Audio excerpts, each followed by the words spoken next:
10 கற்பனைகளில் ஒன்று உன் தாயையும் தகப்பனையும் கனம் பண்ணுவாயாக என்பது.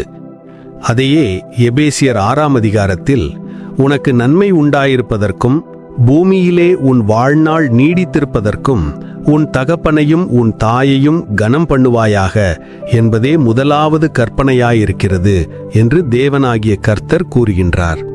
ஆனால் இதையெல்லாம் உணராதவர்களாக இந்த காலத்து பிள்ளைகள் பெற்றோரை மதிக்காமல் இருப்பது மட்டுமல்ல, கனம் பண்ணுவதும் இல்லை.